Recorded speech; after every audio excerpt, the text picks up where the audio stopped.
All right, welcome back to My Mom's Basement, ladies and gentlemen. It is Robbie Fox, and I am here with Dana White for the first time in a while. Dana, we haven't done Yeah, an interview together since October. I was looking back. I was like, geez, it's been a while. How are you? I'm great. You've been slacking. You haven't done any interviews lately. What's going on? I'm slacking. I'm just waiting for the call. I'm waiting for the Oh, bat phone to go off. I pick up the bat phone, I answer it. I got to call you. Yeah, yeah. That's it. You have your people talk to my people. Hey, Pat, pass me that.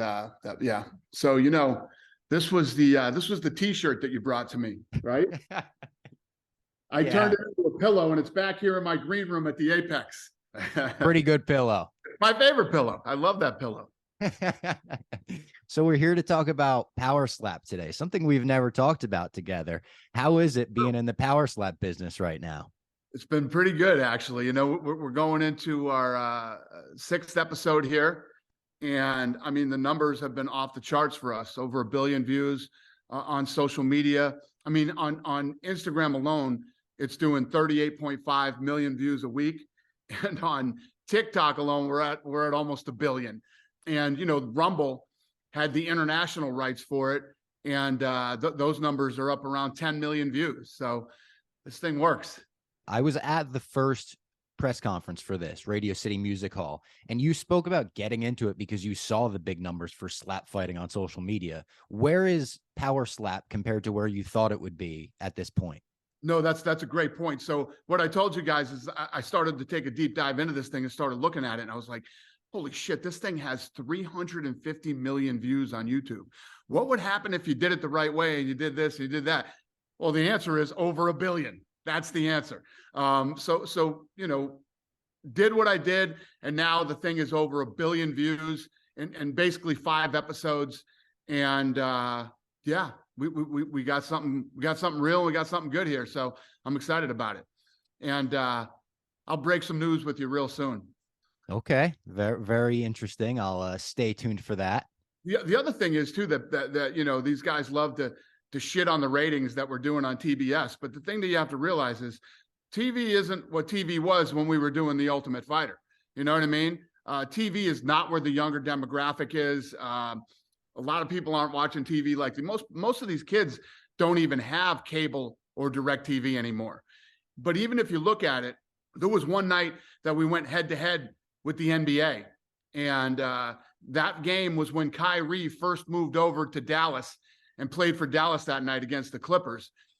And ESPN, obviously that got a shitload of coverage because Kyrie was playing that night. And they did 570,000 viewers. We did 317,000 viewers on like our 4th episode. And they promoted the shit out of that game. We got no promotion for the slap. So when they talk about these, and we're killing it in the demo, and we hold 50% of the AEW audience. So it did everything. This whole thing, this whole first season, and what we did with this, we were testing the water. So what we did is we built a whole digital strategy around it, social media strategy around it, and obviously we tried it on television too. And this was sort of let's tweak this thing and play with it and see how it works. And we figured it out. We got it. So I'm looking forward to the future. You had mentioned the very vocal group of haters that Power Slap has as a league or a show. Is it at all comparable to what you felt when you were starting the UFC? It's fucking deja vu. It's exactly the same. There's no difference between it. All the media talking about this is horrible. This is disgusting. This should never happen. Yada, yada, yada. All these guys that want to act like they're big UFC fucking guys now. Nobody was touching this shit back in the day. Nobody would, write about it. Nobody took us serious. Nobody said that this would ever be a real sport. It's absolutely deja vu. I love this shit. This is what I love. I love, it's just like when we went through COVID, and I had to listen to all the bullshit as we went through COVID. And then after I came out with a little documentary I did about the media going into COVID, which is going to be even bigger. I'm working on even a bigger piece about the media and the guys. Oh my God, another one? Oh yeah. Wait till you see this bad boy. We've been working on this. Are you gonna put their faces on it like they were the mob again? Faces, publications, names, what they said, the whole deal. It's going to live forever. And I'll do the same thing with power slap once we get where we're going. Now, you said you love the backlash. Obviously, you feel it just adds fuel onto the fire. Did you expect it, though, going into this? Yeah, I didn't know what to expect. This whole thing has been a work in progress. We put on an event last March to test it out, look at it, see who was good, who we thought was good, who wasn't good, train the commission. We had to learn, there's a lot of things, much like the UFC. We bought the UFC and like 2 weeks later, we had an event and we had to pull off the production. We had to do all this stuff. It's exactly the same. It's identical. It's literally deja vu. When I read some of first of all, I mean, the media knows less than nothing about this business. They literally know nothing about the business of MMA. And, we all knew nothing going into slap. It was something, it's going to be an evolution here as we continue to grow. And, you learn by trial and error. And that's what we've been doing this season. It's been good. It's been a good experience. Are there criticisms that piss you off? I mean, obviously you love it. It's adding more talk to the discussion, but are there specific things that aren't being said about power slap where you're like, that's just not true, or it's kind of irking you? I think that's normal when you have these people. Well, there's people that want to kill it because I'm involved in it. Number one. And number two, there's the negativity. When you write negative stuff like that, they get more traction and they get more hits, but they really know nothing about the sport. They don't know anything about it, just like they don't know anything about the business of UFC. And for me, my entire experience now is 2018, deep diving, looking at this, looking at that, looking at this. Then you have to get out and you have to do it. You have to put on an event. You have to run a show. You have to start to meet the guys. You have to start to work with the athletic commission. One of the things I would say that was, I wouldn't say it was, it's just disgusting, is, again, my hometown newspaper, Las Vegas Review-Journal. Let's not forget that this is the same guy that when we were putting on the first event with fans, 12,000 people are willing to die to watch a UFC event. That was the fucking headline of that pussy ass fucking story that the Review-Journal wrote. Okay. Now, as you look back on that, pretty fucking ridiculous. And I blasted the Review-Journal for being the hometown paper for writing such a fucking disgusting story. Now they come out writing a story about how could the athletic commission sanction this thing? This is ridiculous. Well, let me put it to you this way, fucko. I didn't invent slap fighting. Slap fighting's been around for 10 years. Okay. What happens is when somebody like me and the Fertitta brothers come in, we clean it up, we make it better. The Nevada State Athletic Commission regulates it to make sure it's safer, the fighters get paid, and many, many other great things that these athletic commissions do. That's why we always ran toward regulation. But it's always fascinating to me when grown men try to tell other fucking grown men what they should or shouldn't do. When it comes to that, when I was first seeing the slap highlights at the first presser, I was wincing and almost cringing with the slaps. Going into the show, watching it week to week, I think there were also a lot of misunderstandings. There was the video that went viral of a different slap company where someone got slapped like 27 times and their face blew up. I was like, this is what we're doing? Not really. No, it's 3 smacks, right? And I think I said to you, I can't sit here and praise fights like Joanna and Zhang won, where they each ate 150 significant strikes, and then turn around and call this barbaric. It would feel hypocritical of me to do that. So it did feel strange for me to see a lot of people, I guess, in combat sports turning around where I don't know. It felt a little strange. You're absolutely right. I mean, did anybody not, Joanna Jędrzejczyk and Weili Zhang, did you not see that's just the first one that came to mind, like the Glover Teixeira fight was a few weeks ago. Yeah. Shins, the knees, all that stuff that he took. Lacerations. 100%. The wars that happen all the time in the UFC. In boxing, these guys are like, well, in boxing, you can defend yourself. Okay. You can defend yourself in boxing, but you still take 400 to 600 punches a fight. And that doesn't include the shots you took in sparring to get ready for that fight, right? These guys take 3 or less slaps per event, and they go through the exact same medical testing, right? and I've said this before, and I'll say it again to you. 2001, when we bought the company, to 2023, 0 deaths and 0 serious injuries in the UFC. In boxing, 2001 to 2023, 34 deaths. So nobody has a better health and safety record than I do. And, we're going to do the same thing for these. So that's the other thing. When we bring these guys in, we put them through a full, top to bottom medical testing before, during, and after the fight.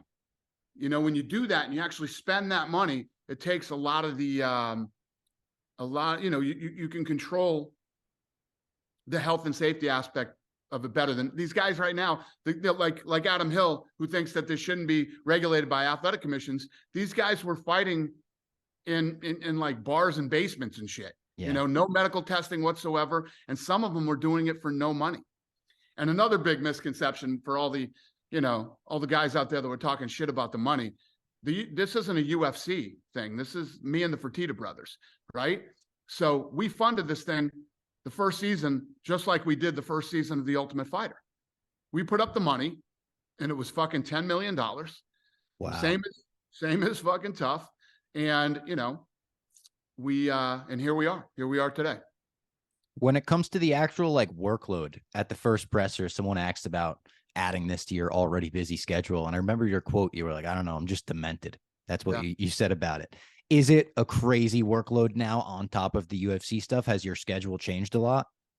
Yeah, I mean, obviously, to build a business, you have to dedicate a lot of time and energy to it. And yeah, I've definitely dedicated a lot of time and energy to Slap over the last 6 weeks. The UFC is doing just fine. Yeah. What's next for Power Slap? How does it evolve? Are you looking at ways to evolve it next season? I was thinking maybe you strap them into a snowboard type thing, so there's no fouls. They can't lift their feet up. Yeah. Well, no, what I want to do is I want to bring in people that, just off the first season, we have over 700 people now that have reached out and want to compete. So we're going to start going through those. We're going to hold a combine out here, and a slap combine. 100% have trainers and guys who work with them on not only strength and conditioning, but their neck strength. And there's a lot of things that I've learned over the last couple months that go into this. And we're going to bring people in and start training them. Yeah, this shit's all about to get to the next level here. So the finale's coming up. I'll make some announcements with you soon. All right, I'm looking forward to that. The finale's coming up March 11th on Rumble.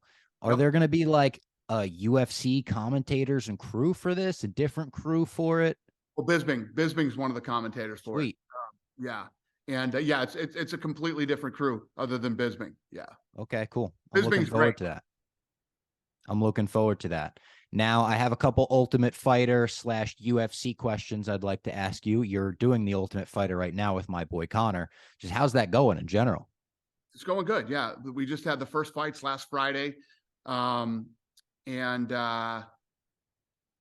going to be good. It's going to be a great season. I expect to get an invite from Connor any day now, part of his coaching squad, and I'm sure, yeah, he'll call me up. If you want to fly out here and watch a couple fights for Tough and do an interview with Connor, let me know. We'll do it.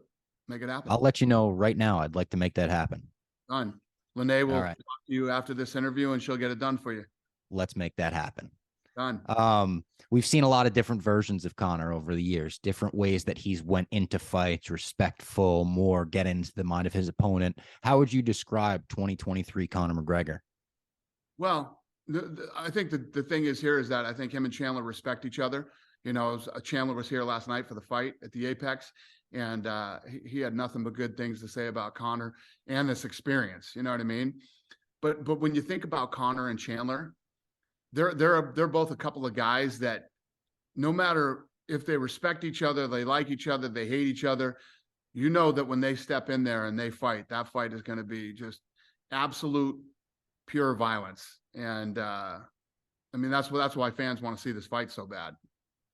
It's a good one. Are you guys looking at dates for that fight already, or is it too far out? I know Conor's got to do the 6 months in USADA and all that. We're trying to figure all that out right now. Just a heads up, I'm going to a concert festival September 16th and 17th. If you could avoid that weekend, that'd be great. What concert are you going to? It's a See Here Now festival. So it's a little bit of music, a little bit of professional surfing on the beach, Asbury Park, The Killers, Foo Fighters. It's a good lineup. Damn, that's cool. You a surfing fan? You know what? I liked the show you put on. I just watched a whole documentary on Kelly Slater and his whole squad. I'm kind of getting into surfing. I've been a surf fan since I was a kid. Love it. Yeah. Great sport. So you also have an amazing card coming up this weekend, obviously, the return of Jon Jones. What is your relationship with Jon Jones like at this point? Obviously, him and the UFC has gone through as many ups and downs as anybody. Yeah, we're good. We've been texting a lot, and Jon Jones was one of those guys. He might not always fight consistently, and I always describe dealing with these fighters like dealing with artists. They're built differently, and I think that's been one of our strengths, is that we've always really known how to deal with these guys in these different situations. And when bad things happen, we're able to move quickly and turn a shitty situation into a good situation. But Jon and I are in a good place. We're in a really good place. We've been texting a lot, and I'm looking forward to this week. Looking forward. It's going to be exciting to have him back. And, from the press conference to the weigh-ins to the fight, and Cyril Gahn is a very easygoing, good guy. So I don't see any problems with those two this week. Should be good. But again, it's one of those cases where there's the respect is there between the two of them, but the fight should be awesome. And one of the greatest things for Jon Jones going in this heavyweight fight is he's actually the underdog in this fight. Yeah. If the fight with Francis would have happened, he was the favorite. He's actually the underdog in this fight.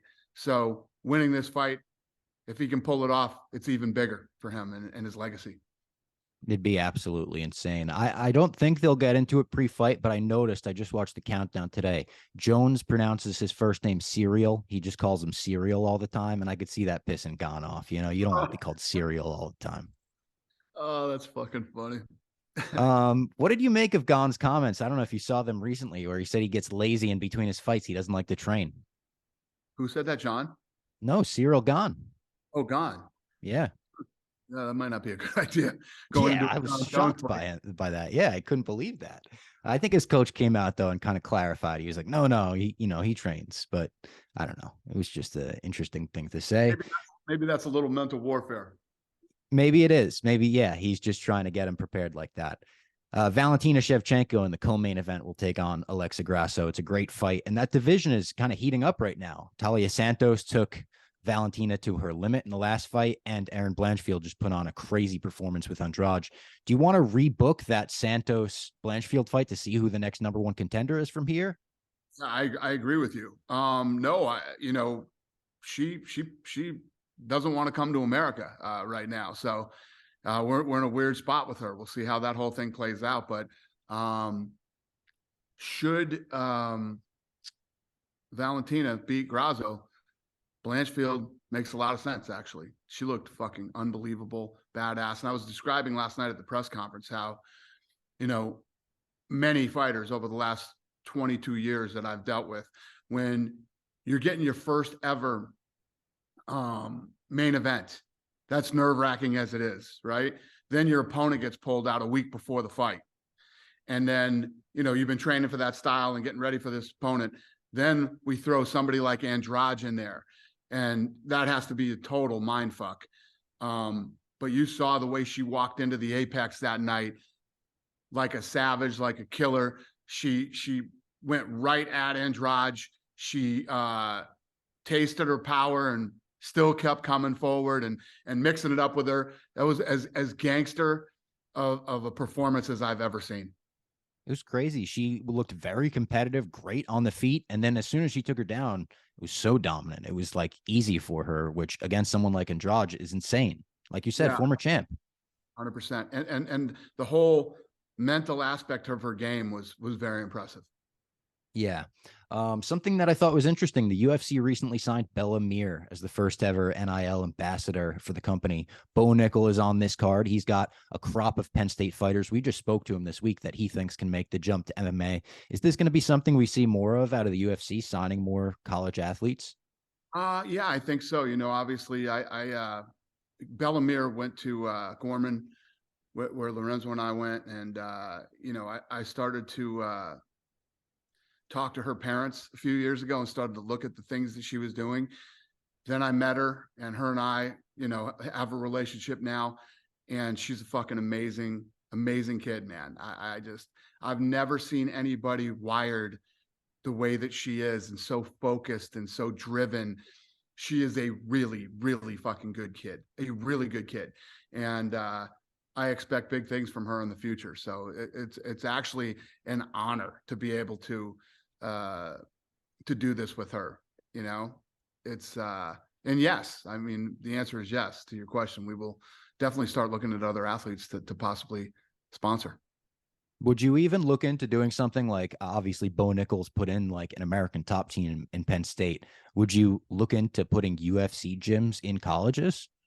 We talked about that a long time ago. I mean, we've always been supportive of colleges, military, police, and the list goes on and on of supporting these types of organizations with gyms. So we've always been into that. I love that shit. Random question. Don't hate me for asking it. You gonna watch Jake Paul fight today? Oh, what time is it? It's 4 o'clock. I think it comes on in like an hour. Yeah, it's an hour. No, I'll probably just wait for the results. I didn't even remember what until you just said that. But who you got? Probably Jake. I think Tommy's kind of a schmuck. Have you seen the record of his opponents? Yeah, it was actually somebody texted to me yesterday. It was like 30-300 or something like that. I mean, it's ridiculous. Like 0-10, 0-20. Yeah. But I mean, this is a money grab fight. That's what these fights are. They're just money grabs. They're trying to, get people that'll tune in, pay the money for it, and listen. If I just heard that he was ranked number 10 in the WBC. I don't know if that's true. Jake? No. Someone must have got you with that. The winner gets ranked by the WBC. Oh, the winner gets ranked by the WBC. That's what it is. Yeah. Huh. Okay. I mean, if that's where boxing is at right now, that's it's just fucking good luck to What him. do you think the talks between Logan and Jake are like about you? Because Logan obviously has a great relationship with you. He's sponsoring the UFC and everything now. Jake seems to hate you. Yeah, I think there's a fascinating relationship between those two. They're obviously complete opposites, and but I think as brothers, they respect each other in the decisions that each one of them make. Like when I'm around Logan, we don't talk about. You just pretend like the Jake rivalry doesn't exist. No, it's not even like. Listen, I don't hate Jake. I don't even know him.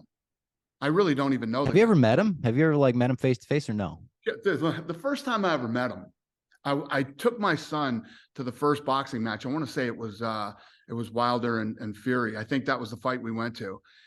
And this kid rolls up on me, and he's got like a fucking jacket on with no shirt. And, first of all, this fight was a shit show. Fucking no security in there.